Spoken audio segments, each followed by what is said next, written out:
എല്ലാവർക്കും ഓണക്യൂസിലേക്ക് സ്വാഗതം. ഓണം കേരളത്തിൻ്റെ ദേശീയ ഉത്സവം ആക്കിയ വർഷം 1961. ഓണപ്പൂവ് എന്നറിയപ്പെടുന്ന പൂവ് ഏതാണ്? കാശിത്തുമ്പ. രണ്ടാം ഓണം അറിയപ്പെടുന്ന പേര്? അമ്മായി ഓണം. ഓണം ആഘോഷിക്കുന്നത് എന്നാണ്? ചിങ്ങമാസത്തിലെ അത്തം നക്ഷത്രം മുതൽ തുടങ്ങുന്ന ഓണാഘോഷം തിരുവോണം നാളിൽ പ്രാധാന്യത്തോടെ ആഘോഷിക്കുകയും ചതയം നാൾ വരെ നീണ്ടു നിൽക്കുകയും ചെയ്യുന്നു.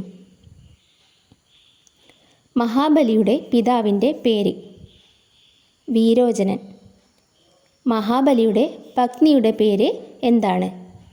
വിന്ധ്യാവലി. മഹാബലി എന്ന വാക്കിനർത്ഥം എന്താണ്? വലിയ ത്യാഗം ചെയ്തവൻ.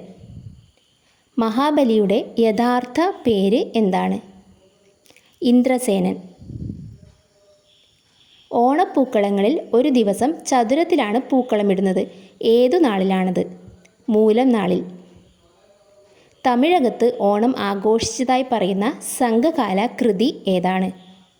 മധുരൈ കാഞ്ചി. ഏത് നാൾ മുതലാണ് ചെമ്പരത്തിപ്പൂവിന് പൂക്കളത്തിൽ സ്ഥാനമുള്ളത്?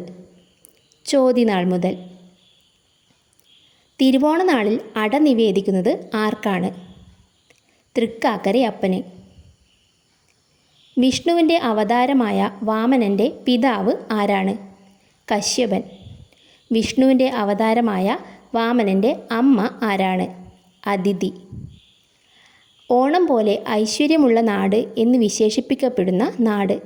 ഓണാട്ടുകര, ആലപ്പുഴ ജില്ല.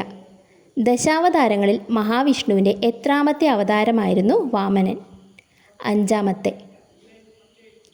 ഭാഗവതത്തിലെ ഏതു സ്കന്ധത്തിലാണ് വാമനൻ തൻ്റെ പാദസ്പർശത്താൽ മഹാബലിയെ അഹങ്കാരത്തിൽ നിന്ന് മോചിതനാക്കി സുതലത്തിലേക്ക് ഉയർത്തിയ കഥ പറയുന്നത്?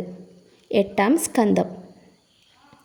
മഹാബലി ഏതു യാഗം ചെയ്യവെയാണ് വാമനനായി അവതാരമെടുത്ത മഹാവിഷ്ണു ഭിക്ഷയായി 3 അടി മണ്ണ്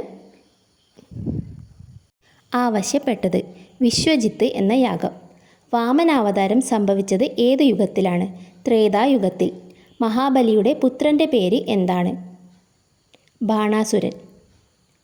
മഹാബലി നർമ്മദാ നദിയുടെ വടക്കേക്കരയിൽ എവിടെയാണ് യാഗം നടത്തിയിരുന്നത്? ഭൃഗുകച്ചം എന്ന സ്ഥലത്ത്. എല്ലാവർക്കും ഓണക്വിസിൽ വിജയാശംസകൾ നേരുന്നു. സ്കൂൾ കുട്ടികൾക്ക് ഉപകാരപ്രദമായ ഇതുപോലുള്ള ക്വിസ് വീഡിയോകൾക്കായി ചാനൽ സബ്സ്ക്രൈബ് ചെയ്യുക. Thank you.